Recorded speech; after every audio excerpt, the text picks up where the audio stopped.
अगर आप JAC board 2026 class 10th का मैथ्स एग्जाम देने वाले हैं तो ये वीडियो स्किप मत करना, क्योंकि इस वीडियो में हम पढ़ाने वाले हैं मॉडल सेट के सारे ऑब्जेक्टिव क्वेश्चन, वही क्वेश्चन जो एग्जाम में बार बार घूम फिर करके आते हैं। मैं हर क्वेश्चन को बिल्कुल शॉर्ट अप्रोच और बेसिक से कराऊंगा। इस वीडियो के बाद आपको एमसीक्यू या फिर वन लाइनर क्वेश्चन जैसे क्वेश्चन करने में सिर्फ 10 सेकंड का समय लगेगा। बहुत सारे स्टूडेंट सिर्फ इसीलिए फेल या कम मार्क्स लाते हैं क्योंकि वो ऑब्जेक्टिव को लाइटली ले लेते हैं। लेकिन अगर आप ये वीडियो पूरा देख लिए तो आपका मैथ्स स्ट्रांग हो सकता है। चलिए शुरू करते हैं क्लास को। जैसे कि हम लोग मॉडल सेट वन करने वाले हैं जिसमें कि टोटल नंबर ऑफ क्वेश्चन रहने वाला है 30, राइट, सेक्शन ए में। चलिए स्टार्ट करते हैं। सबसे पहले हम लोग पहला क्वेश्चन देखते हैं। पी जेड बराबर जेड स्क्वायर माइनस 64 के शून्यक है। तो अगर हमें शून्यक निकालना है तो हम सबसे पहले रखेंगे पी जेड का मान सबसे पहले हम जीरो रखेंगे, राइट। पी जेड अगर हम जीरो है, पी जेड का मान क्या है मेरा, Z square minus 64 is equal to बराबर क्या है, जीरो। तो हम कह सकते हैं कि जेड स्क्वायर माइनस 64 को अगर हम स्क्वायर फॉर्मेट में तोड़े तो हम कह सकते हैं ये 8 का स्क्वायर है, 8 का स्क्वायर बराबर 64 बराबर जीरो। अब हम एक फॉर्मूला जानते हैं कि A square minus B square बराबर होता है A plus B and A minus B, right. तो यही फॉर्मूला हम यहाँ लगाने वाले हैं। ये ये ए स्क्वायर और बी स्क्वायर के फॉर्मेट में आ गया। तो ए स्क्वायर माइनस बी स्क्वायर बराबर क्या होगा, ए माइनस बी इंटू ए प्लस बी बराबर जीरो। अब हम कह सकते हैं कि ए माइनस बी बराबर जीरो, ए माइनस बी बराबर जीरो।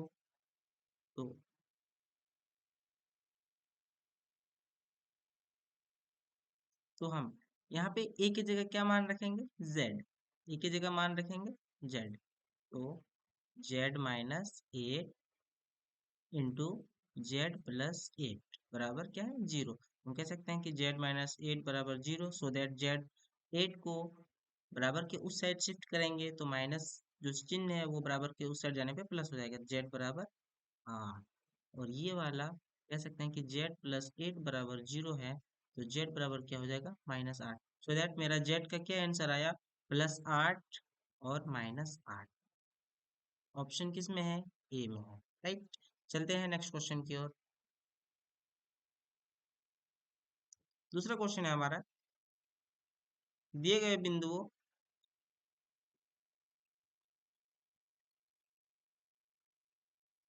दिए गए बिंदुओं पी 06 क्यू बराबर 70 और आर बराबर 50 है।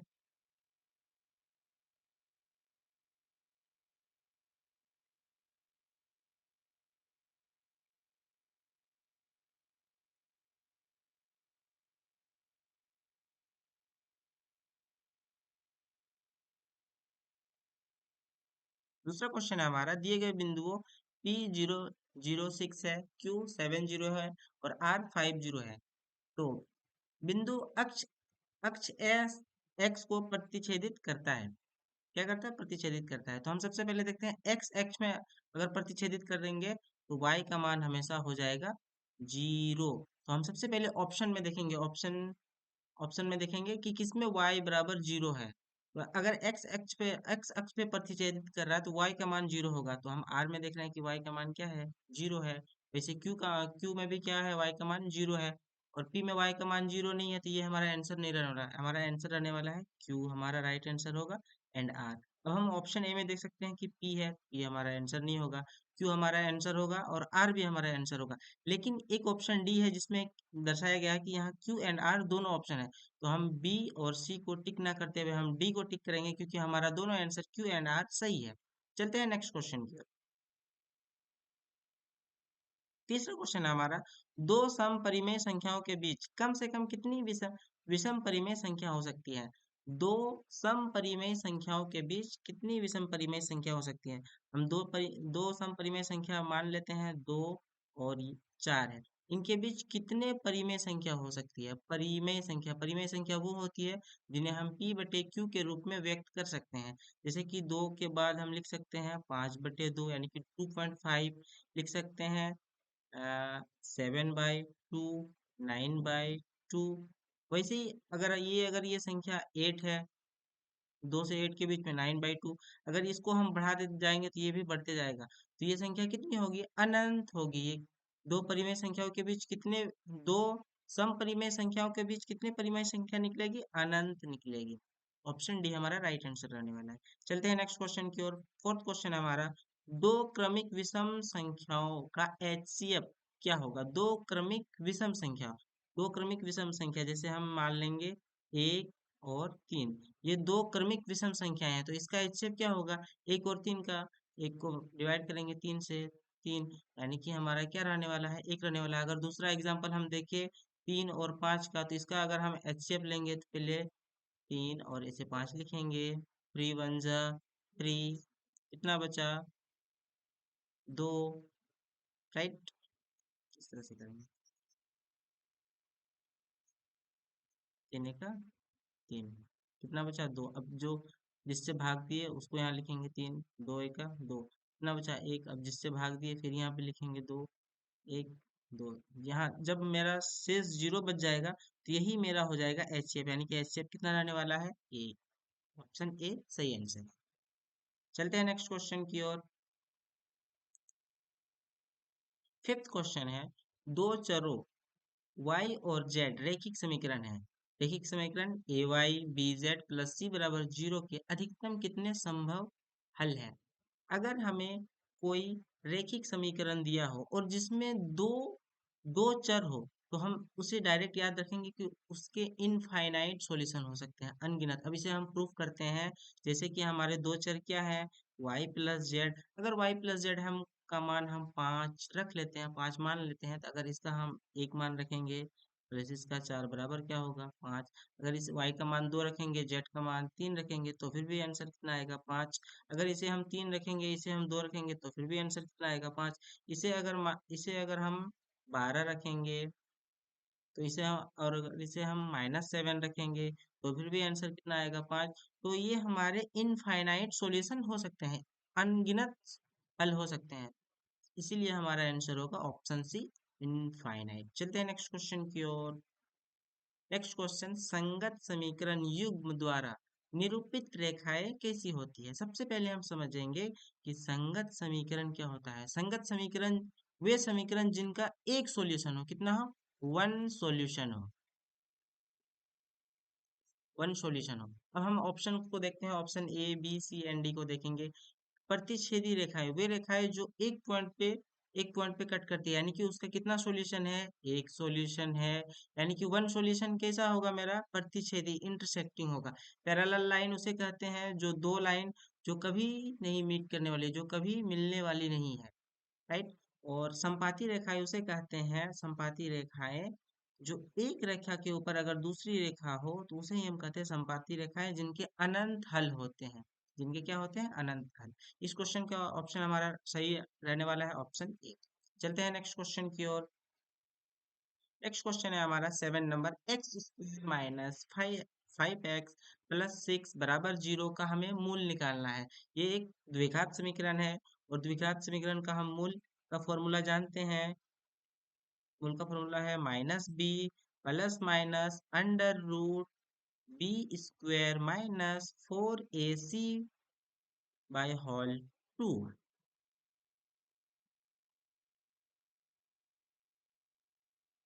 राइट। b का मान क्या है? हम यहाँ जानते हैं कि a बराबर x का कोफिशिएंट 1 और b बराबर x का कोफिशिएंट -5। b का मान कितना है मेरा? -5, एंड c बराबर है 6। तो हम यहाँ वैल्यू पुट करेंगे, -5 एंड -5, और इसमें माइनस लगा हुआ है, प्लस माइनस √b², यानी कि -5 का स्क्वायर -4 इंटू ए कितना है? 1, और c कितना है? 6/2 इंटू ए का मान कितना है? 1 into 1, minus into -5 into minus बराबर क्या हो जाएगा? 5, प्लस बदल जाएगा, प्लस माइनस √-5 का स्क्वायर करेंगे 25, माइनस 4 × 1 = 4 इंटू 6 24, 24/2। इसे हम यहाँ सॉल्व करेंगे, 5 प्लस माइनस अंडर रूट 25 - 24 बराबर क्या होगा? 1/2। अब इसे हम सॉल्व करेंगे, 5 प्लस माइनस अंडर रूट 1 को बाहर निकालेंगे तो क्या होगा, 1/2। अब इसे हम दो सॉल्व करेंगे, 5+1/2 और 5-1/2, 5+1 6/2 बराबर 3 और 5-1 2, 5-1 बराबर 4/2 बराबर 2। तो हमें दो मूल मिला, 3 और 2, यानी कि ऑप्शन सी एंड बी होगा, जो कि option D both B and C होगा। चलिए चलते हैं नेक्स्ट क्वेश्चन की ओर। नेक्स्ट क्वेश्चन 8 नंबर है मेरा, दो लगातार विषम धनात्मक पूर्णांक ज्ञात कीजिए। दो लगातार विषम धनात्मक पूर्णांक ज्ञात करना है जिनके वर्गों का योग 202 है। तो हम ऑप्शन ए को देखेंगे। ऑप्शन ए दो लगातार विषम धनात्मक पूर्णांक है, बिल्कुल राइट है। 15 और 17, लेकिन 15 का स्क्वायर करेंगे 225, प्लस 17 का स्क्वायर करेंगे 289। अगर इसको हम ऐड करेंगे तो ये 400 से ज्यादा रहने वाला है, यानी कि ऑप्शन ए मेरा गलत हो जाएगा। ऑप्शन बी को चेक करेंगे हम, 9 का स्क्वायर 81 प्लस 11 का स्क्वायर 121, अगर दोनों को ऐड करेंगे तो आएगा मेरा 202, और ये हमारा ऑप्शन बी बिल्कुल सही आंसर है। चलते हैं नेक्स्ट क्वेश्चन की ओर। 8th नंबर क्वेश्चन है हमारा, निम्नलिखित में से एपी समांतर श्रेणी नहीं है। हमें ज्ञात करना है कि कौन सा हमारा option A B C and D में समांतर श्रेणी में नहीं है। समांतर श्रेणी होने के लिए उसका कॉमन डिफरेंस, सर्व अंतर हमेशा समान रहती है।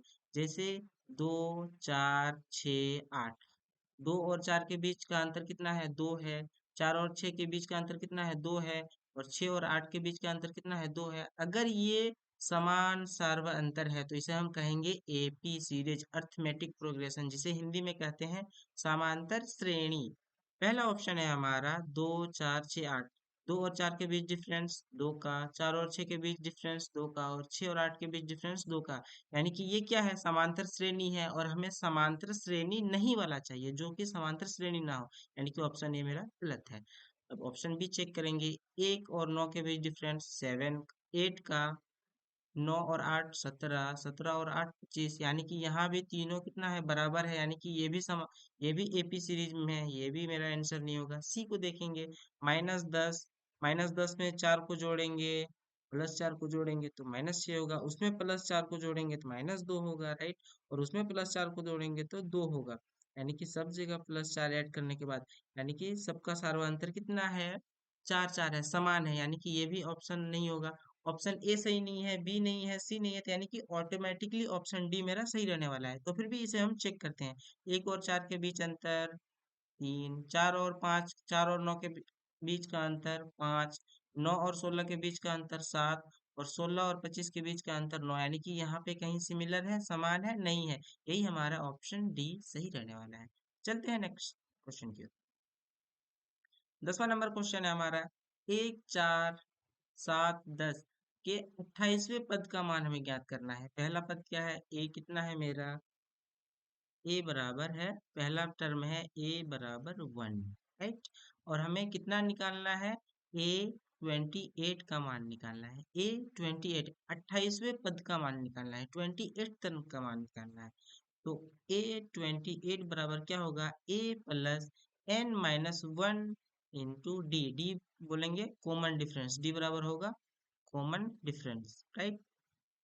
1 और 3 के बीच कॉमन डिफरेंस कितना है, 1 और 4 के बीच 3 का, 4 और 7 के बीच 3 का, 7 और 10 के बीच 3 का, यानी कि डी का मान मेरा रहने वाला है डी बराबर 3, ए बराबर 1 और एन बराबर 28, और यही वैल्यू हम इस फॉर्मूला में पुट करेंगे। ए 28 बराबर होगा, ए का मान है 1 प्लस एन का मान है 28, जो हमें क्वेश्चन में गिवन है -1, और डी का मान है, सर्वांतर है 3। 1 प्लस 28 - 1 27, 27 गुना 3 बराबर 81, प्लस 1 बराबर कितना होगा, 82। हमारा 82 ऑप्शन सी बिल्कुल सही आंसर। चलते हैं नेक्स्ट क्वेश्चन की ओर। 11 नंबर क्वेश्चन है, दो समरूप त्रिभुजों के क्षेत्रफल का अनुपात 16:81 है, तो उनकी संगत भुजाओं का अनुपात क्या होगा। देखते हैं। त्रिभुज का क्षेत्रफल, दो त्रिभुज के संगत भुजाओं का क्षेत्रफल क्या रहने वाला है मेरा, 16:81। क्या है, 16:81 है। तो हम कह सकते हैं कि त्रिभुज का जो एरिया है, त्रिभुज का क्या है? एरिया। एरिया का जो रेशियो है, एरिया का जो अनुपात है, वो बराबर होंगे, वो बराबर होंगे साइड के रेशियो के, साइड के रेशियो के स्क्वायर के बराबर, यानी कि अर्थात हिंदी में हम कह सकते हैं कि क्षेत्रफल, क्षेत्रफल के अनुपात बराबर होंगे भुजा के अनुपात के, भुजा के अनुपात।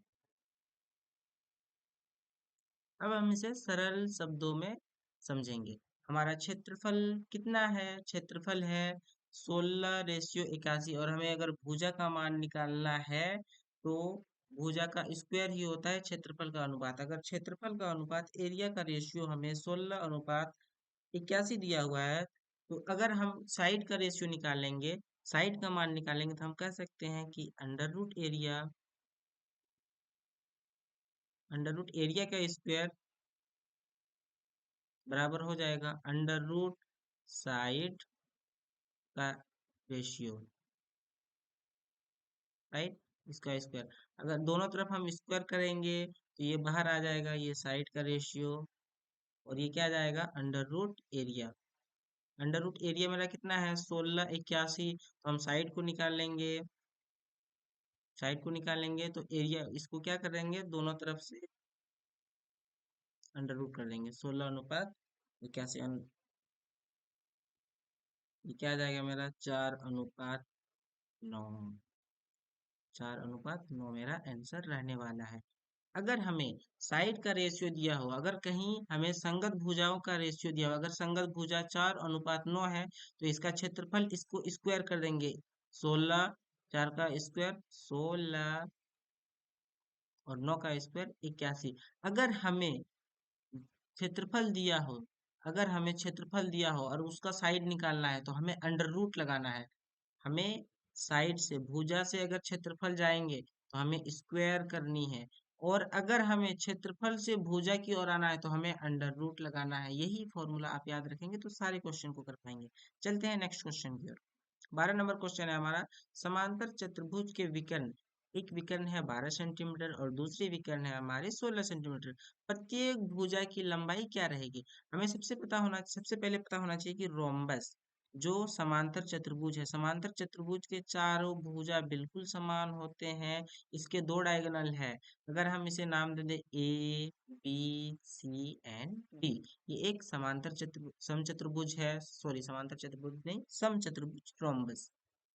BD एक डायगोनल है, एंड AC भी एक डायगोनल है। BD डायगोनल की लंबाई अगर 12 सेंटीमीटर है, तो ये बिल्कुल डायगोनल को इक्वली डिवाइड करता है। अगर 12 सेंटीमीटर है, तो अगर ये O मान लिए, तो B से O की दूरी 6 सेंटीमीटर होगी, और O से D की दूरी भी 6 सेंटीमीटर होगी। अगर ये डायगोनल, ये हमारा विकर्ण 16 सेंटीमीटर का रहने वाला है, तो हम कह सकते हैं कि ये इसकी आधा दूरी 8 सेंटीमीटर, और O से C की दूरी भी 8 सेंटीमीटर रहने वाली है। तो अब हम कह सकते हैं, और एक चीज, रोम्बस में ओरिजिन पे, इस पॉइंट पे हमेशा 90 डिग्री का कोण बनता है। अब हम कह सकते हैं कि ये एक समकोण त्रिभुज है। क्या है? समकोण त्रिभुज, जो इसकी एक भुजा 8 सेंटीमीटर, दूसरी भुजा 6 सेंटीमीटर, और तीसरी भुजा हमें फाइंड आउट करनी है, तो हम किसका मदद लेंगे? पाइथागोरस। तो लिखेंगे एच स्क्वायर बराबर P square plus B square. P square, P क्या है मेरा? 8, 8 का स्क्वायर 64, प्लस बी क्या है? 6, 6 का स्क्वायर 36, क्या होगा? अंडर रूट, एच बराबर होगा अंडर रूट 100, तो एच बराबर हो जाएगा मेरा 100, यानी कि 10। एच बराबर क्या आ जाएगा मेरा? 10। अगर ए से डी की दूरी 10 है, तो डी से सी की भी दूरी 10 होगी, बी से सी की दूरी भी 10 होगी, और ए भी 10 होगी, क्योंकि चारों भुजा आपस में बराबर रहने वाली है। तो हमें इसकी प्रत्येक साइड निकालना है, प्रत्येक भुजा निकालना है। प्रत्येक भुजा कितना होगा? 10 सेंटीमीटर। 10 सेंटीमीटर, ऑप्शन सी बिल्कुल राइट आंसर है हमारा। चलते हैं नेक्स्ट क्वेश्चन की ओर। दो अक्षों के प्रतिच्छेदी बिंदु को क्या कहते हैं? दो अक्ष के प्रतिच्छेदी बिंदु, अगर ये एक एक्स अक्ष है, एक्स एक्सिस है, और वाई एक्स, ये एक एक्स एक्सिस है, इसे एक्स एंड एक्स डैश के नाम से जानते हैं, और ये एक वाई एक्सिस है, y and y dash, right. तो इसके प्रतिच्छेदी बिंदु यहाँ पे प्रतिच्छेद करते हैं, जिसे क्या कहते हैं, इसे कहते हैं मूल, जिसे इंग्लिश में हम कहते हैं ओरिजिन।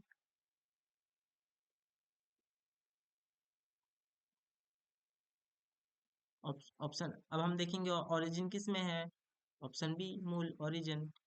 चलते हैं नेक्स्ट क्वेश्चन की ओर।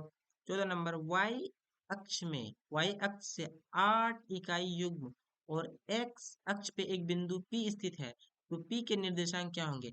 x अक्ष पे एक बिंदु है, किस पे, x एक्सिस पे, एक्स एक्सिस पे एक बिंदु P है। अगर एक्स एक्सिस पे एक बिंदु P है तो सबसे पहले हम जानेंगे कि एक्स एक्सिस पे अगर बिंदु P है तो y का मान हमेशा जीरो रहने वाला है। y का मान क्या रहेगा, जीरो। हम सबसे पहले देखेंगे कि y का मान जीरो किस में है, b में नहीं है, ये ऑप्शन नहीं होगा, d में ये भी नहीं है, c में ये भी नहीं है, सिर्फ a में y का मान जीरो है, तो यही हमारा ऑप्शन ए सही रहने वाला है। चलते हैं नेक्स्ट क्वेश्चन की ओर। कोसेक ए बराबर 3/5 है, तो हमें सेक ए का मान निकालना है, सेक ए का मान निकालना है। तो हम यहाँ लिखेंगे cosec A, sorry cos A is equal to 3/5। हम एक समकोण त्रिभुज बनाएंगे, A B and C, right, B हमारा समकोण है।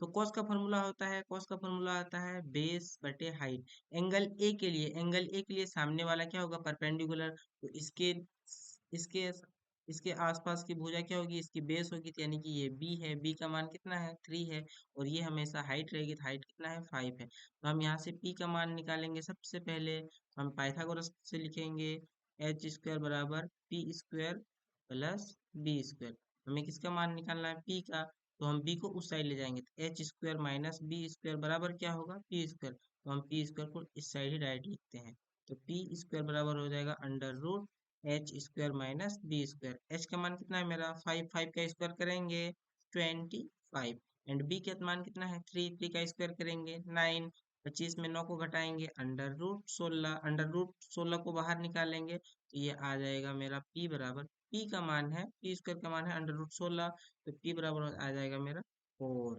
p बराबर आ जाएगा कितना मेरा 4। अब हम कह सकते हैं सेक ए का मान हमें निकालना है, सेक ए, सेक ए, सेक का फॉर्मूला होता है, सबसे पहले सेक का फॉर्मूला होता है, सेक का फॉर्मूला होता है हाइट बटे बेस। तो इस एंगल ए के लिए हाइट कौन सा है, h5, और बेस कौन सा है, b3, 5/3, ऑप्शन सी बिल्कुल राइट आंसर है। चलते हैं नेक्स्ट क्वेश्चन की ओर। 16 नंबर क्वेश्चन है हमारा, सेक ए प्लस टेन ए बराबर 1, तो 1 - साइन ए बराबर क्या होगा। तो हम सबसे पहले, अगर इसे आपको सेक ए और टेन ए को देख करके डर लग रहा है, तो इसे हम साइन और कॉस के फॉर्म में चेंज करेंगे। तो हम लिख सकते हैं कि सेक ए बराबर होता है cos A, cos A plus tan A, tan को हम लिख सकते हैं sine A by cos A, right. और 1 - साइन ए को एज इट इज वैसे ही रहने देंगे। हम यहाँ से कॉस ए कॉमन ले लेंगे, कॉस ए से कॉस ए कट जाएगा, 1 प्लस कॉस ए कट जाएगा साइन बटे 1 - साइन ए। अब ये दोनों मल्टीप्लाई हो जाएगा, 1 + साइन ए इंटू 1 - साइन ए, इस फॉर्मेट में आ गया a माइनस बी और a प्लस बी, तो कह सकते हैं ए स्क्वायर माइनस बी स्क्वायर, यानी कि 1 स्क्वायर - साइन स्क्वायर ए बटे कॉस ए। अब इसे हम कहेंगे 1 स्क्वायर, तो 1 - sine square A by cos A. हम जानते हैं कि एक फॉर्मूला हम जानते हैं, sine square theta plus cos square theta बराबर 1 होती है, तो साइन स्क्वायर थीटा बराबर क्या होगी, 1 - cos square theta, and cos square theta बराबर क्या होगी, 1 - साइन स्क्वायर थीटा। तो यही फॉर्मूला हम यहाँ लगाएंगे, 1 - साइन स्क्वायर ए बराबर क्या होगा, कॉस स्क्वायर ए बटे यहाँ क्या है, cos A. Cos square A को हम लिख सकते हैं cos A into cos A by cos A, as it is जैसा है। कॉस ए को काट देंगे, क्या आएगा मेरा आंसर, कॉस ए, हमारा बिल्कुल सही ऑप्शन बी रहने वाला है। चलते हैं नेक्स्ट क्वेश्चन की ओर।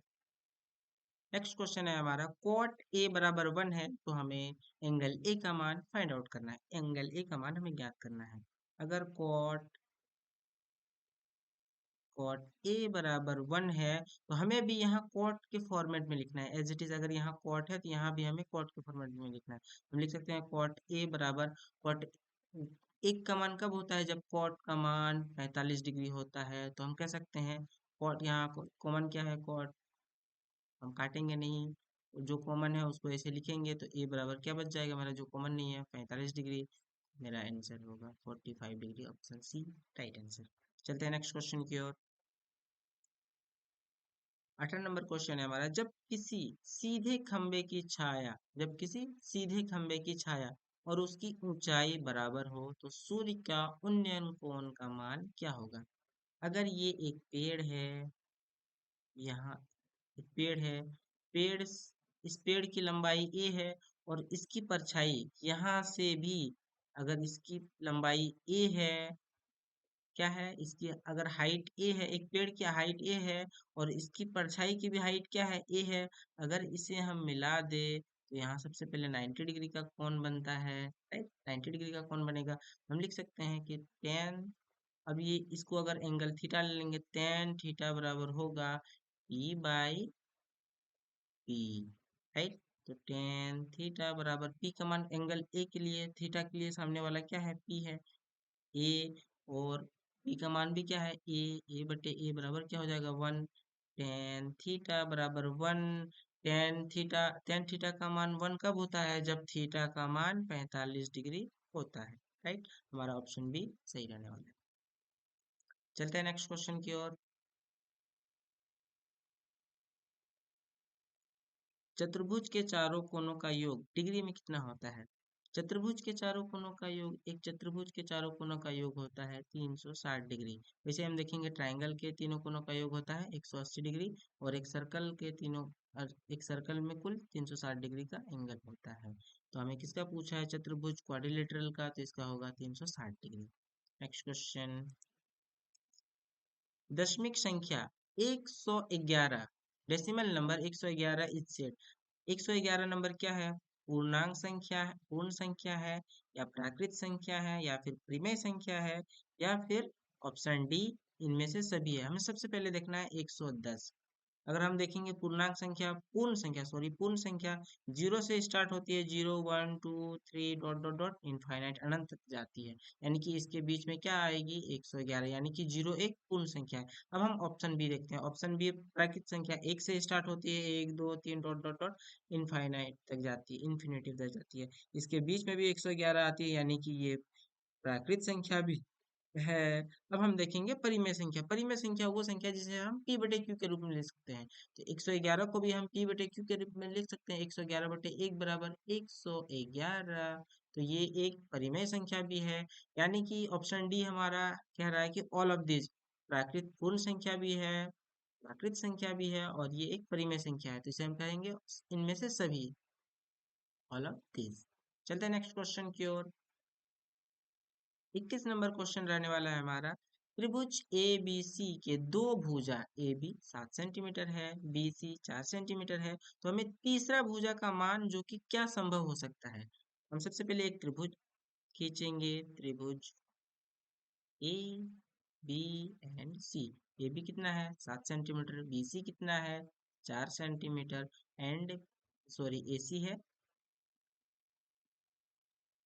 बीसी है 4 सेंटीमीटर, एंड एसी हमें नहीं पता, इसे हम मान लेंगे एक्स। हम एक्स अगर सबसे छोटी भुजा है तो इनके डिफरेंस, 7 और 4 का डिफरेंस कितना होगा 3, यानी कि एक्स का जो भी मान आएगा वो 3 से बड़ी होनी चाहिए, राइट। और हम कहेंगे कि डिफरेंस, और हम कहेंगे कि इसका पहले इसका डिफरेंस लेंगे और उसे x से पहले लिखेंगे और इसका ऐड करेंगे, 7 + 4 = 11, और x का देखिए कि x का मान 3 से बड़ी होगी और 11 से क्या होगी, छोटी होगी, यानी कि x का मान हम 4 लिख सकते हैं, 4 नहीं क्योंकि दोनों बराबर हो जाएंगी, 5 लिख सकते हैं, 6 लिख सकते हैं, 7 लिख सकते हैं, 8, 9, 10। एक्स के कितने, अगर पूछा जाए क्वेश्चन में कि एक्स के कितने वैल्यूज पॉसिबल है, 1, 2, 3, 4, 5, 6, कितने पॉसिबल है, 6। बट हमें एक्स का क्या क्या वैल्यू मिल सकता है, 5, 6, 7, 8, 9 और 10। तो हम देखेंगे 6 भी हमारा आंसर हो सकता है, 8 भी आंसर हो सकता है, 12 नहीं होगा क्योंकि लास्ट हमारा 10 तक है। तो हम कह सकते हैं कि ऑप्शन ए एंड बी दोनों क्या है, सही है। Option A and B, option D हमारा सही रहने वाला है आंसर। चलते हैं नेक्स्ट क्वेश्चन की ओर।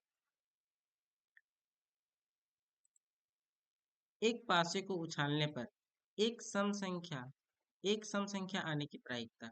एक पासे में क्या होती है, 1, 2, 3, 4, 5 एंड 6, राइट।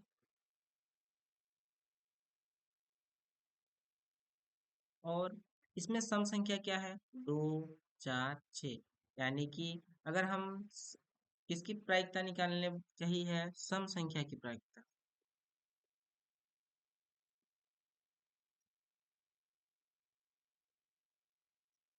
तो हमें सबसे पहले नीचे लिखना है टोटल नंबर। टोटल नंबर क्या है, टोटल नंबर। और हमें किसकी निकालने बोल रहा है, सम संख्या। तो यहाँ लिखेंगे सम संख्या। सम संख्या कितना है मेरा, 1, 2, 3, 3 है। टोटल कितना है, 6 नंबर है, 6। यानी कि हमारा प्रायिकता क्या हो जाएगी, 1/2। 1/2, ऑप्शन बी बिल्कुल राइट आंसर है। Next question. निश्चित होने वाली घटना की प्रायिकता होती है। आपको एक पॉइंट याद रखना है कि निश्चित होने वाली घटना की प्रायिकता हमेशा एक होती है, 100% होती है। वो इवेंट जो हमेशा श्योर है, श्योर प्रोबेबिलिटी क्या है, तो उसका आंसर हमेशा वैल्यू एक रहने वाला है, 100% रहने वाला है। चलते हैं नेक्स्ट क्वेश्चन की ओर। एक पासा को उछाला जाता है तो 3 के गुणक आने की प्रायिकता। एक पासा, पासा में कितने नंबर, 6 नंबर होते हैं, 1, 2, 3, 4, 5 एंड 6। 3 का मल्टीपल क्या है, ये 3 का मल्टीपल है, एक। और ये भी 3 का मल्टीपल है। 1, 2, 4 और 5 3 का मल्टीपल नहीं है। तो 3 का मल्टीपल आने की कितने संभावना है, टोटल कितने नंबर है, 6। और कितने संभावना है 3 के मल्टीपल आने की, 2। 3 और 6 कितने हैं, टोटल 2। तो 2/6 बराबर क्या होगा, 1/3। बिल्कुल हमारा ऑप्शन भी सही आंसर रहने वाला है। चलते हैं 25th क्वेश्चन की ओर। यदि x+3, 3x और 4+2 समांतर श्रेणी में है तो x का मान क्या होगा। समांतर श्रेणी में कॉमन डिफरेंस हमेशा समान रहेगी। तो x+3, 3x, 4x+2। अगर हम इसे a1 कहें, a2 कहें और ये a3 कहें, तो हम कह सकते हैं कि ए टू माइनस A1 बराबर होगा A3 माइनस A2 के। तो इसे हम इस तरह लिख सकते हैं कि A2 माइनस A1 यानी कि 3x माइनस x+3 बराबर होंगे किसके, A3 माइनस A1। A3 कौन सा है मेरा, 4x+2। 4x+2 minus 3x, right. तो यहाँ से क्या आ जाएगा, 2x+3 बराबर x+2। ये क्या रहने वाला है मेरा, बराबर। x को बराबर के इस साइड ले आएंगे, 2x माइनस x बराबर यहाँ 2। इसको इस साइड ले आएंगे,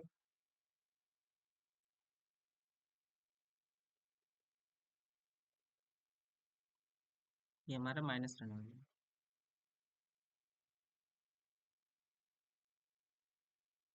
बराबर के उस साइड जाएगी तो ये प्लस हो जाएगी। तो x बराबर हो जाएगा 5। हमारा एंड्स का आंसर कितना है, 5 है। चलते हैं नेक्स्ट क्वेश्चन की ओर।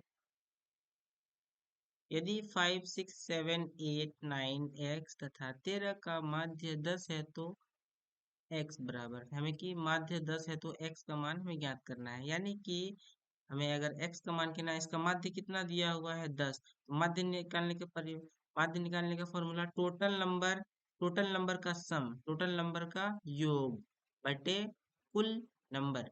यानी कि टोटल नंबर का योग 5+6+8+9+x, 5+6+9+x+13 बटे टोटल नंबर कितने हैं, 1, 2, 3, 4, 5, 6। 6 बराबर उसके मध्य कितने हैं, 10 है। तो हम लिखेंगे 5+6 11, 8। 5+6 11 और 9 20, 20 और आठ अट्ठाईस, अट्ठाईस और तेरह, अट्ठाईस और तेरह 41, लेंगे 41 प्लस एक्स, 41 प्लस एक्स, और 6 को यहाँ पे कैंची गुना कर देंगे बराबर 60, तो x बराबर हो जाएगा 60 माइनस 41, तो x बराबर हो जाएगा मेरा 19। x का मान क्या आएगा मेरा 19, ऑप्शन बी बिल्कुल सही। 27 नंबर क्वेश्चन है कि 2 6 4 2 5 0 2 1 2 3 2 का बहुलक क्या है। सबसे पहले हम समझते हैं बहुलक। बहुलक किसे कहते हैं? बहुलक जो सेट में सबसे ज्यादा रिपीट होती है, यानी कि सबसे ज्यादा बार आती है, सबसे अधिक बार आने वाली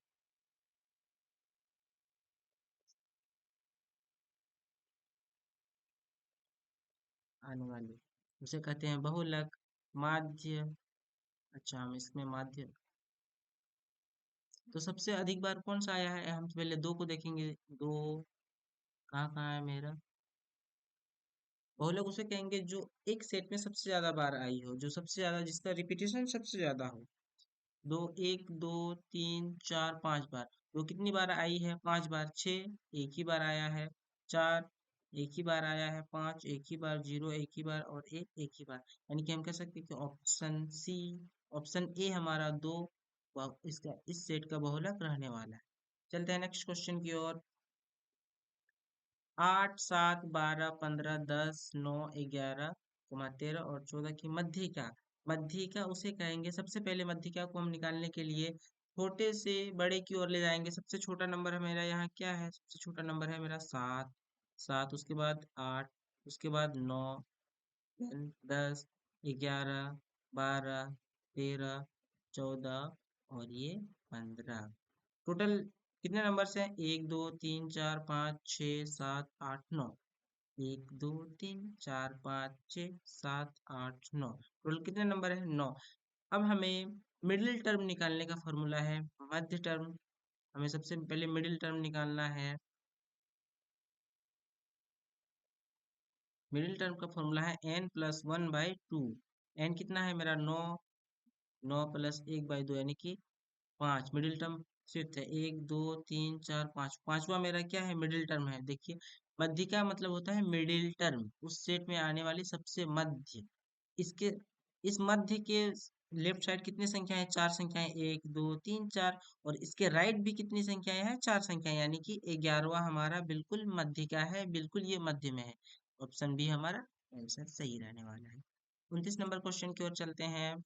दो दो वृत्तों के केंद्र के मध्य की दूरी उनकी त्रिज्याओं के योग से अधिक है तो उनकी उभयनिष्ठ स्पर्श रेखाएं। अगर ये दो सर्कल है, दो केंद्र है, दो सर्कल के केंद्र है, जिसकी योग मध्य का, जिसकी योग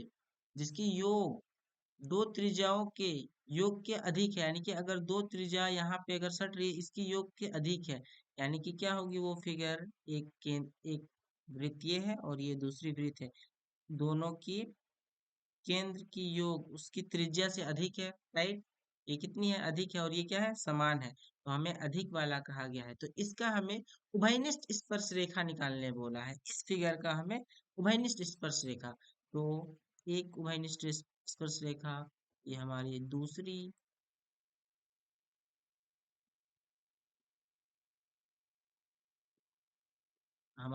उभयनिष्ठ रेखा ये है, तीसरी ये है, और ये चौथी।